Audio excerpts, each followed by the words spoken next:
So hello guys, कैसे हैं आप सब। आई होप अच्छे ही होंगे। तो आज हम बात करने वाले हैं स्टार धनुष की मूवी वाठी के बारे में, जो कि 2023 में ही रिलीज़ हुई है और इसे सर नाम की मूवी से भी जाना जाता है। तो चलो विदाउट टाइम वेस्टिंग हम शुरू करते हैं मूवी का एक्सप्लेनेशन। तो मूवी की शुरुआत होती है जून 2022 में त्रिपाठी एजुकेशन इंस्टीट्यूट से। अब ये शहर का महंगा कॉलेज होता है और यहाँ पर हज़ारों स्टूडेंट पढ़ रहे होते हैं और लाखों में इनकी फ़ीस होती है। लेकिन जहाँ बात की जाए पढ़ाई की, तो पढ़ाई में यहाँ ना तो लेक्चरर को पढ़ाने में इंटरेस्ट होता है और ना ही ये इंटरेस्ट होता है कि कौन सा बच्चा पढ़ रहा है या कौन सा नहीं। जस्ट लाइक कि तुम सो रहे हो तो सो जाओ, गेम खेल रहे हो खेल लो, इस टाइप में। मतलब कोई बच्चा ध्यान ही नहीं दे रहा होता है। इवन जो बच्चे पढ़ना चाहते हैं उनको भी कुछ समझ नहीं आता है कि एक्चुअली में क्या सम चल रहा है, क्या पढ़ा रहे हैं। अब इन्हीं स्टूडेंट के बीच होता है अभि नाम का एक लड़का, जो कि बहुत ज़्यादा इरिटेट हो जाता है क्योंकि उसे कुछ भी समझ नहीं आता। वो समझना चाहता है फिर भी उसे कुछ समझ नहीं आता है। अब जब अभी घर पहुंचता है तो उसे पता चलता है कि उसके पापा उसके दादाजी की वीडियो शॉप बेचना चाहते हैं, क्योंकि वो जानते हैं कि जिस तरीके से अभी की पढ़ाई चल रही है उसे किसी अच्छे इंजीनियरिंग कॉलेज में एडमिशन तो मिलने वाला है नहीं। तो उसके लिए उन्हें रिश्वत देनी होगी, जिसके लिए उन्हें इस वीडियो शॉप को बेचना होगा और वो अभी से इस वीडियो शॉप को खाली करने के लिए कहते हैं। अब यहाँ अभी अपने दोस्तों के साथ जाता है वीडियो शॉप में उस वीडियो शॉप को खाली करने के लिए। तो वहाँ उसे कुछ ब्लू फिल्म की सीडीज़ मिलती है। फिर और आगे वो खाली करते तो उन्हें एक बक्सा मिलता है। उस बक्से में कुछ सीडीज़ रखी होती है जो कि बहुत पुरानी होती है और उसके ऊपर एमसेट लिखा होता है। अब अभी और उसके दोस्तों को लगता है कि अभी के दादाजी बड़े रंगीन मिजाज थे और इन सिटीज़ में भी कुछ ना कुछ ऐसा ही होगा। मगर जब वो उसे चला के देखते हैं तो उन्हें पता चलता है कि इसमें तो कोई सर एजुकेट कर रहा था बच्चों को और वो जो सम सॉल्व कर रहे थे वो सम आज ही अभी को उसके कॉलेज में पढ़ाया गया था। यानी कि उसके जूनियर कॉलेज में जो लेक्चरर ने पढ़ाया था वही सम वो सर सॉल्व कर रहे थे। और अभी के माइंड में आता है कि इस तरह कोचिंग में या फिर कॉलेज में टाइम वेस्ट करने से अच्छा क्यों ना हम इन्हीं से जाके ट्यूशन लें, कम से कम हम अच्छे नंबरों से पास तो हो जाएंगे। और तब उसके पापा को ये वीडियो शॉप बेचने की भी नौबत नहीं आएगी, क्योंकि वो वीडियो शॉप बेच ही अभी को पढ़ाने के लिए रहे थे, ताकि आगे की एजुकेशन के लिए एक्स्ट्रा मनी का जुगाड़ कर सके। अब क्योंकि इन सिटीज़ पे किसी मूर्ति का नाम लिखा होता है तो अभी और उसके दोस्त उसके गांव जाकर उस मूर्ति की तलाश करने लग जाते हैं, उसके बारे में पूछताछ करते हैं। अब यहाँ एक गांव के पियून के थ्रू उन्हें पता चल जाता है कि एएस मूर्ति ये कोई लेक्चरर नहीं है बल्कि डिस्ट्रिक्ट कलेक्टर है और जब तक गांव के कॉलेज में आते रहता है। तो अब ये लोग जाते हैं डिस्ट्रिक्ट कलेक्टर से मिलने। ये सोचते हैं कि ये वही एएस मूर्ति होगा, पर जब वो डिस्ट्रिक्ट कलेक्टर को देखते हैं तो वापस जाने लगते हैं, क्योंकि ये वीडियो वाला बंदा जो था और ये दोनों बहुत अलग होते हैं। पर यहाँ पर एएस मूर्ति इन्हें तीनों को रोक लेता है और कहता है कि यार तुम लोग कौन हो, ऐसे ही आए और ऐसे ही जा रहे हो, बताओ तो क्या बात है। तो फिर वो कहते हैं कि एक्चुअली उसके दादा के शॉप पे उन्हें कुछ पुराने सीडीज़ मिले थे, जिसमें एक बंदा था जो वो लेक्चरर था और इतना अच्छा समझा रहा था कि कोई भी अगर उससे ट्यूशन लेता तो इजीली रैंक कर सकता था। अभी कहता है कि हम इन्हीं से मिलना चाहते हैं, इनसे ट्यूशन लेना चाहते हैं। अब यहाँ पर एएस मूर्ति अभी के दादा का नाम सुनकर मुस्कुराने लगता है और वो अब यहाँ पर मूर्ति बताता है कि इस वीडियो में जो है वो हमारे सर है, इनका नाम है बालू सर और ये हमारे गुरु थे। उसके कैबिन में लगी हुई तस्वीर दिखा के वो कहता है कि ये ही है बालू सर, मतलब बाल गंगाधर। और फिर वो उन्हें फ्लैशबैक की कहानी सुनाने लगता है, बताता है कि ये बात है 1993 की, जब देश तरक्की कर रहा था, प्रगति की राह पर आगे बढ़ रहा था और हर कोई पढ़ना चाहता था, पढ़ रहा था, जिससे कि नए-नए मेडिकल कॉलेज और इंजीनियरिंग कॉलेज खुल रहे थे, जिसके कारण कुछ बिजनेसमैन भी इसमें हाथ आजमाने के लिए उतर गए और उन्होंने प्राइवेट कॉलेज खोलने शुरू कर दिए और गवर्नमेंट कॉलेज को ऑक्यूपाई करना शुरू कर दिया। अब इन सब का इफ़ेक्ट पड़ता है गवर्नमेंट कॉलेजेस पे और गवर्नमेंट कॉलेजेस के लेक्चरर भी अब प्राइवेट कॉलेज को ज़्यादा प्रेफर करने लगे थे, जिससे कि गवर्नमेंट कॉलेज का एजुकेशन भी ख़राब हो रहा था और अब धीरे धीरे बच्चे वहाँ आना बंद हो गए और गरीब बच्चों पर इसका असर पड़ा, जिसके कारण कुछ लोगों ने धरना भी दिया और इसका असर पड़ा जूनियर कॉलेज के प्रेसिडेंट पर, श्रीनिवासन पर। तो श्रीनिवासन ने अपना बिजनेस माइंड लगाते हुए ये डिसाइड किया कि वो गवर्नमेंट कॉलेज को भी अपने अंडर में ले ले, मतलब कि वो सभी गवर्नमेंट कॉलेज को गोद ले लेगा, यानी कि कॉलेज तो गवर्नमेंट होगी बट यहाँ जो लेक्चरर होंगे वो त्रिपाठी इंस्टीट्यूट से भेजे जाएंगे और उनकी सैलरी भी श्रीनिवासन ही देगा। मगर ये बात श्रीनिवासन के पार्टनर्स को पसंद नहीं आती। वो कहते हैं अरे ऐसे कैसे, फिर हमारा बिज़नेस का क्या? तो वो उन्हें बताता है कि ये तो सिर्फ़ एक दिखावा है। वास्तव में हम गवर्नमेंट कॉलेज में ऐसे लेक्चरर भेजेंगे जो कि नौसिखिए हो, जो कुछ पढ़ाते ही ना हो। ना तो आएँगे बच्चे, ना लेक्चरर उन्हें पढ़ाएँगे और गवर्नमेंट कॉलेज का जो भी स्टडी लेवल है वो गिरता चला जाएगा और सभी अपने बच्चों को प्राइवेट कॉलेज में ही डालेंगे। और अब यहाँ एंट्री होती है हमारी कहानी के लीड एक्टर धनुष की, मतलब बालू सर की। अब यहाँ पर एक फ़ाइट सीन है, क्योंकि जिस कॉलेज में बालू सर पढ़ाते थे उस कॉलेज के बच्चों ने शर्त लगा ली थी और दूसरी टीम से हार गए थे। अब वो टीम उनसे पैसे मांग रही थी 1000 रुपये, लेकिन जब यह बालू सर इस प्रॉब्लम को सुलझाने जाते हैं तो उन्हें पता चलता है कि इन लोगों ने पैसे मांगने के पहले उनके बच्चों के साथ मारपीट भी की थी, जिसके कारण वो गुस्सा हो जाते हैं और वहाँ इन सब की धुनाई कर देते हैं। अब यहाँ सीन शिफ्ट होता है अगले दिन पर, जहाँ पर हम त्रिपाठी इंस्टीट्यूट में होते हैं और हम देख पाते हैं कि यहाँ पर सभी जूनियर लेक्चरर जो होते हैं उन्हें त्रिपाठी इंस्टीट्यूट के हेड प्रेसिडेंट, मतलब कि त्रिपाठी खुद यहाँ पे लेक्चर दे रहा होता है और कहता है कि गवर्नमेंट चाहती है कि हम अपने इंस्टीट्यूट, प्राइवेट इंस्टीट्यूट के साथ साथ गवर्नमेंट कॉलेज पर भी ध्यान दें और वहाँ का एजुकेशन लेवल भी बड़ा करें। तो मैं आप सभी को गवर्नमेंट कॉलेज में भेज रहा हूँ और जो भी अपने टाइम में, अपने पीरियड में अच्छा पढ़ाएगा और जिसके बच्चे अच्छी तरीके से पास होके अच्छा रिजल्ट लाएंगे तो उनको हम अ, आगे बढ़ा देंगे, उनकी सैलरी बढ़ा देंगे या फिर सीनियर लेक्चरर बना देंगे। हालाँकि थी तो ये सब खोखली बातें, क्योंकि त्रिपाठी खुद जानता था कि गवर्नमेंट कॉलेज के बच्चे कहाँ पढ़ाई करने वाले हैं, नशेबाजी करते हैं, घूमते-फिरते हैं या फिर अपने घर के काम करते रहते हैं। तो अगर 1-2 लेक्चरर वहाँ चले भी गए, तो कौन-सा उनकी मेहनत से ये लोग पढ़ लिख के आगे आ जाएँगे। पर आज जूनियर लेक्चरर बालू के लिए तो बहुत बड़ा दिन था, इसलिए वो अपने गुरु से मिलने जाता है। यहाँ पर बालू अपने गुरु अंसारी से कहता है कि सर अब मुझे बहुत बड़ी अपॉर्चुनिटी मिल गई है। आपका क्या है, आप तो रिटायरमेंट एंजॉय करोगे, अपनी 3 एकड़ की ज़मीन पे मस्त आराम से ज़िंदगी जियोगे। तो उसके सर कहते हैं कि ठीक है, तू फ्री में बच्चों को पढ़ा, मैं तुझे वो ज़मीन दे देता हूँ। और इस तरह दोनों हंसी मजाक कर रहे होते हैं। फिर बालू के पापा को दिखाया जाता है, जो आज बालू को बड़े इज्जत से सर कहता है। तब बालू कहता है कि अरे पापा, आप मुझे सर मत बोलो। तब बालू के पापा कहते हैं कि आज तक मैं जिन्हें भी अपने टैक्सी में बिठाता था मैं उन्हें सर कहता था। मैंने कभी जात पात नहीं देखी, मैंने कभी अमीर गरीबी नहीं देखी। पर आज मेरे सामने तुम बैठे हो जो उन बच्चों को पढ़ाने जा रहे हो जिनके पास ना बड़ी गाड़ी है, ना पैसा है और ना ही जात पात का कुछ उन्हें पता है। तो मेरे लिए तो तुम सर ही हुए ना बेटा।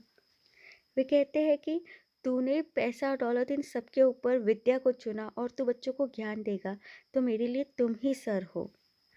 अब यहाँ नेक्स्ट डे बालू निकलता है सिरीपुरम जाने के लिए, तो उसकी बस में 2 और लेक्चरर होते हैं जो फिजिक्स और केमिस्ट्री के होते हैं। यहाँ बालू मैथमेटिक्स के सर होते हैं। अब ये जहाँ गए हैं ये एक छोटा सा गांव है, गवर्नमेंट कॉलेज भी छोटा है और छोटे मोटे गवर्नमेंट कॉटेज होते हैं जो जहाँ ये लोग रहने लगते हैं। अब यहाँ रूम को लेके इनमें बहस होती है। लेकिन भाई गणितज्ञ है तो जीतना तो है ही।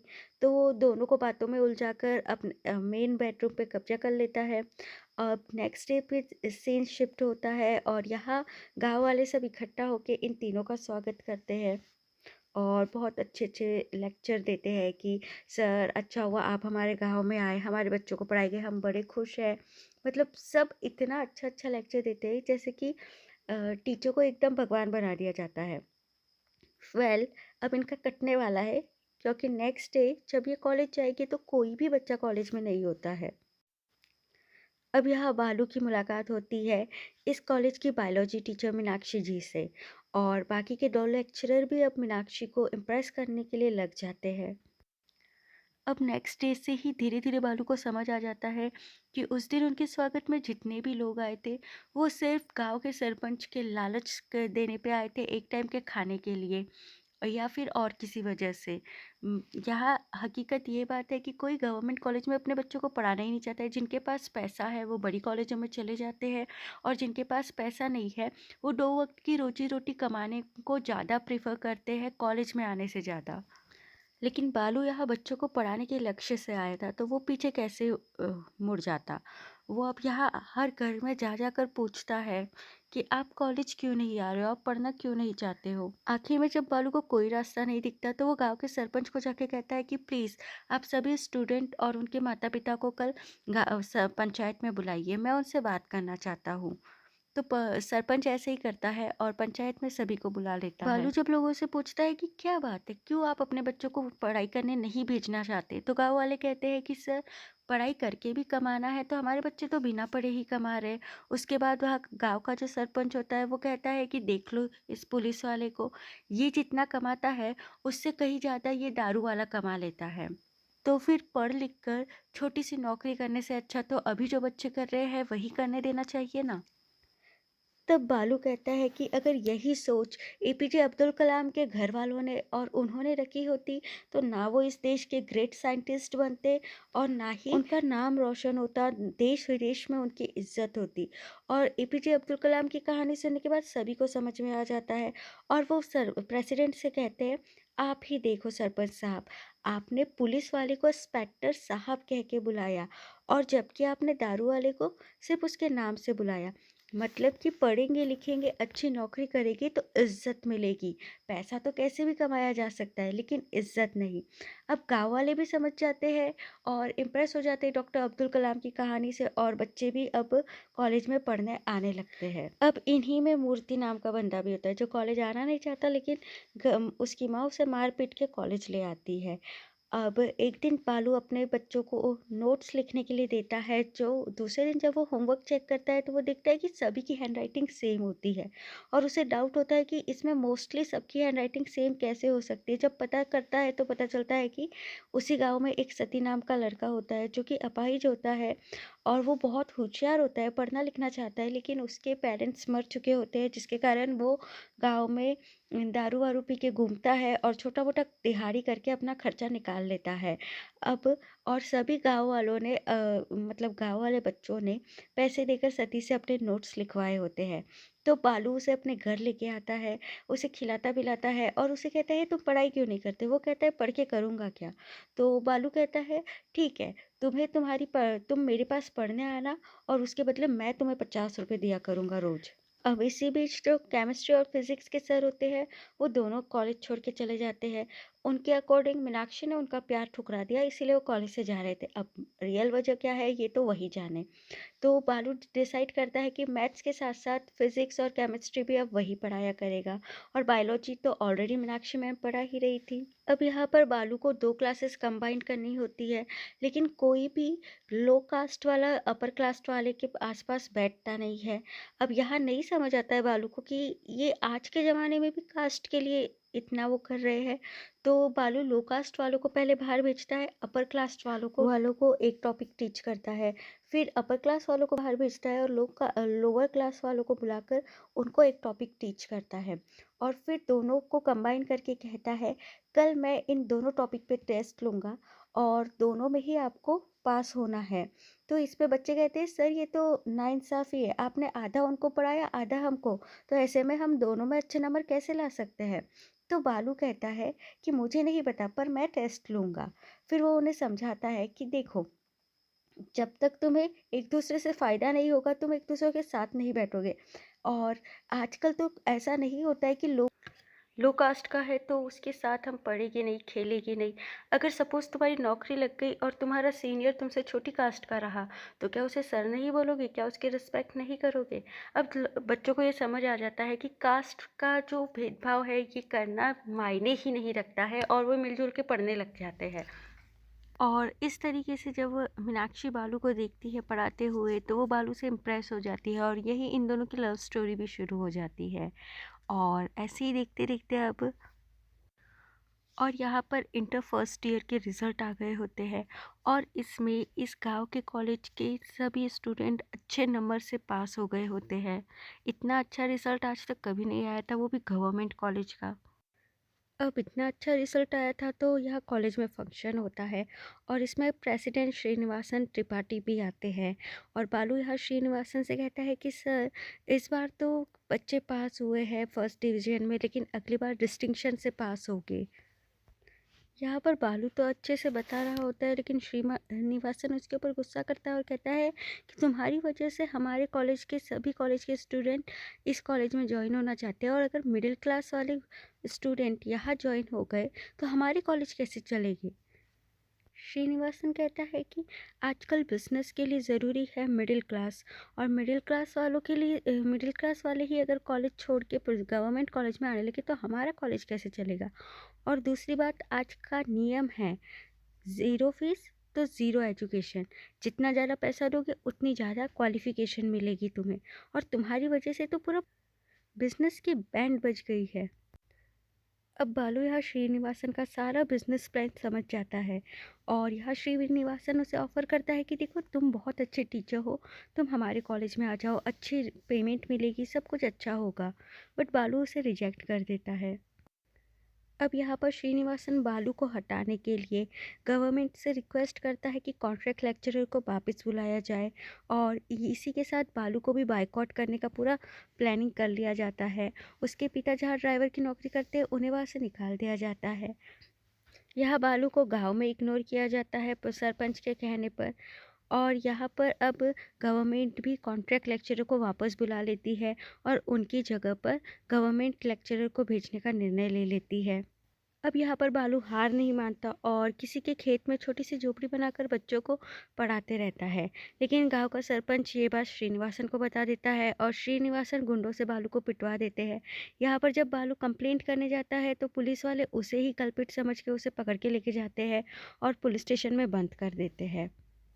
अब यहाँ पर बालू के स्टूडेंट को जब पता चलता है कि उनके सर को ज़बरदस्ती बंद कर लिया गया है और उनके साथ मारपीट की जा रही है, तो वे पुलिस स्टेशन पर हमला करते हैं।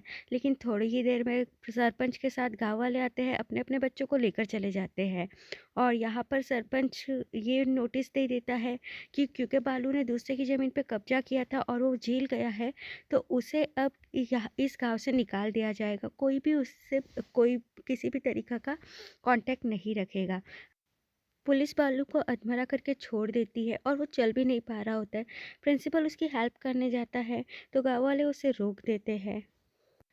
बालू अकेला ही नंगे पैरों से अपने सामान समेटने लगता है, कोई उसकी हेल्प नहीं करता और वह नंगे पैर लड़खड़ाते पैरों से तपती हुई रेत पे चल रहा होता है। तब सती उसकी हेल्प करने की कोशिश करता है और हैंडपंप से पानी ले लेके उस ज़मीन को गीला कर देता है जहाँ से बालू चल रहा होता है, जिससे पूरा रेत ठंडी हो जाती है और बालू आसानी से चल पाता है। अब उसको इस तरह हेल्प करते हुए देखकर बाकी लड़के भी आते हैं अपने सर की हेल्प करने के लिए।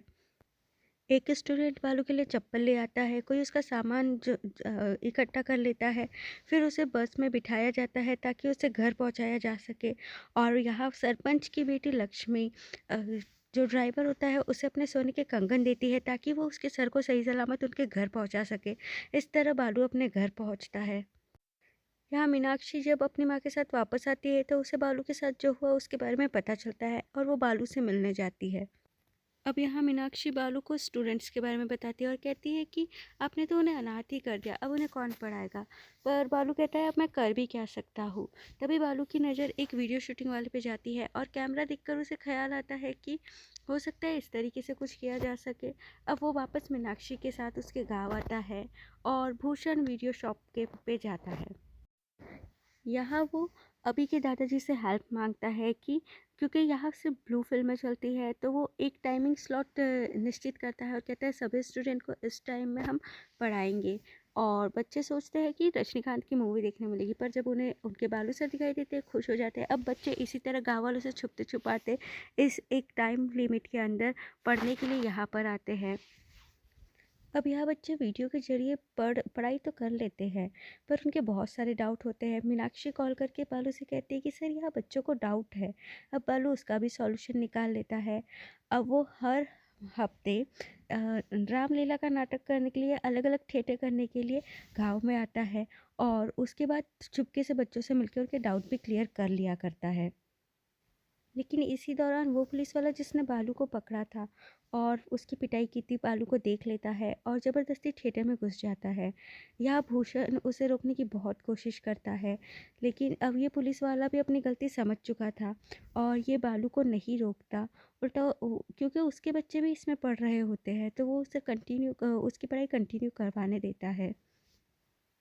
यह श्रीनिवासन एग्ज़ाम सेंटर में बालू के स्टूडेंट्स को देख के डाउट करने लगता है कि आखिर ये कैसे एग्ज़ाम दे सकते हैं, इनकी तो पढ़ाई रुका दी गई थी। अब वो अपने एक आदमी को बोल के बालू के बारे में पता लगवाता है और वो पता लगवा लेता है कि आखिर आजकल बालू क्या कर रहा है। अब यहाँ पर श्रीनिवास सरपंच को कॉल करता है और कहता है कि उसके गाँव से कोई भी स्टूडेंट एग्ज़ाम देने नहीं जाना चाहिए। पर सरपंच को भी अब अपनी गलती का एहसास हो जाता है और वो उसकी हेल्प करने से मना कर देता है, क्योंकि सरपंच को भी पता चल चुका होता है कि बच्चे मूवी देखने के बहाने जाके अपनी क्लासेस पूरी कर रहे हैं, तो वो उनकी मेहनत पे पानी नहीं फेरना चाहता। अब जब अगले दिन बच्चे एग्ज़ाम देने जाते हैं तो उनकी बस को श्रीनिवासन के गुंडे रोक लेते हैं। यहाँ मीनाक्षी सभी से कहती है कि कोई बाहर नहीं निकलेगा और यहाँ पर अब बालू बाहर आता है और यहाँ जमकर फाइट सीन दिखाया जाता है, क्योंकि वो जिस गेटअप में होता है वो गेटअप होता है डॉक्टर राधा कृष्णन का। आपको पता है ना, जिनके नाम पे शिक्षक दिवस मनाया जाता है। अब यहाँ बालू बच्चों की जान तो बचा लेता है, लेकिन तभी कुछ गुंडे डीजल टैंक में रेत भर देते हैं जिससे बस आगे नहीं जा पाती और बालू बैलगाड़ी वालों की हेल्प से अपने स्टूडेंट्स को एग्ज़ाम हॉल तक पहुँचाता है और फाइनली एग्ज़ाम का रिज़ल्ट आता है। सभी बच्चे एकदम अच्छे नंबरों से पास हो चुके होते हैं, एकदम डिस्टिंक्शन लेकर। बालू सर के 45 के 45 स्टूडेंट टॉप पोजीशन पे होते हैं। कोई डॉक्टर, कोई इंजीनियरिंग की उनकी पोस्ट मिल जाती है उन्हें। अब यहाँ पर इसमें एक और होता है, वो होता है सती, यानी कि एमएस मूर्ति। वही अपाहिज लड़का जिसने बालू सर के लिए रेत रेत गीली की थी, या फिर जो कि कैसेट, जो एमसेट की कैसेट्स होती थी स्टूडेंट तक पहुंचाने का काम करता था। अब यहाँ पर ये बात जब श्रीनिवासन को पता चलती है तो वो कॉन्ट्रैक्ट करता है और सभी स्टूडेंट्स के घर जा जा के उनसे कहता है कि वो ये बताए कि वो त्रिपाठी इंस्टीट्यूट से पढ़ के ही पास आउट हुए हैं और वो उनके आगे की पढ़ाई का पूरा खर्चा उठाएगा, उन्हें पैसे देगा। अब ये सभी स्टूडेंट उस कॉन्ट्रैक्ट पे साइन कर देते हैं और यही कहते हैं कि हाँ, त्रिपाठी इंस्टीट्यूट से पढ़कर ही वो पास आउट हुए हैं, ताकि ज़्यादा से ज़्यादा स्टूडेंट त्रिपाठी इंस्टीट्यूट में एडमिशन ले सके। अब यहाँ दिखाया जाता है कि सभी स्टूडेंट को बालू ने ही मनाया होता है ये कहने के लिए कि वो त्रिपाठी इंस्टीट्यूट से पास आउट हुए हैं। वो उन्हें समझाता है कि देखो, वो पैसा भरेगा और तुम्हें मिलेगा एजुकेशन, तुम टॉप पोजिशंस पे जाओगे और तुम्हें यही चाहिए, ताकि तुम 45 से 46 के 46 मिलकर दूसरी जगह जाओ और लोगों को ये ज्ञान दो। और ये 45 के सॉरी ये 46 के 46 स्टूडेंट अब देश के नामी गिरामी डॉक्टर, इंजीनियर और कलेक्टर बन चुके होते हैं। एमएस मूर्ति वही विकलांग बच्चा है जो कि आज अभी अभी और उसके दोस्तों को ये कहानी बता रहा है। यहाँ पर त्रिपाठी बालू को कहता है क्या मिला इन स्टूडेंट को पढ़ा के, आखिर नाम तो मेरे कॉलेज का ही हो रहा है। पर बालू मन ही मन मुस्काता है क्योंकि वो जानता है कि वो जीत कर भी हार गया है और बालू हार कर भी जीत गया है, क्योंकि बालू जो चाहता था वो हो गया, उसके स्टूडेंट को उच्च शिक्षा मिल गई है। और बालू यही तो चाहता था, बच्चों को हायर एजुकेशन दिलवाना, क्योंकि शिक्षा का उद्देश्य पैसे कमाना नहीं, ज्ञान को का प्रसार करना होता है। और इस तरह अभी का भी सर्च ख़त्म होता है एमएस मूर्ति या फिर बालू सर को ढूंढने का। अब यहाँ पर हमें दिखाया जाता है ऊटी में एक बच्चे को। वो बच्चा एक प्राइवेट स्कूल द्वारा बच्चों द्वारा फेंके गए कागज़ को उठा रहा होता है और उन्हें वो उठाकर बीनकर एक सम सॉल्व कर रहा होता है। तभी वो बाजू में उसके एक शख्स बैठा होता है। वो कहता है, क्या तुम पढ़ना चाहते हो? और फिर उसे ले जाकर ऊटी के अंसारी स्कूल ऑफ नॉलेज में भर्ती करवा देता है। अब अंसारी स्कूल ऑफ नॉलेज ये उसी ज़मीन पर बनी हुई है जो बालू के सर होते हैं अंसारी, जिन्होंने वो ज़मीन खरीदी होती है और बालू से कहते हैं कि अगर तुम फ्री में पढ़ाओ तो मैं तुम्हें ये ज़मीन दे दूँगा। तो यानी बालू ने आज भी अपनी शिक्षा का प्रसार करना जारी रखा है और वो उन बच्चों को पढ़ा रहा है जिनको एजुकेशन नहीं मिल पाता या जिनके माँ बाप के पास इतने पैसे नहीं है कि वो उन्हें एजुकेशन दिला सके। तो इस तरह ये सर मूवी यही ख़त्म हो जाती है। तो बताइए, आपको डॉक्टर राधाकृष्ण सर्वपल्ली राधाकृष्णन की याद आई कि नहीं आई इस मूवी से? तो चलो इसी बात पे सब्सक्राइब कर दो मेरे चैनल को।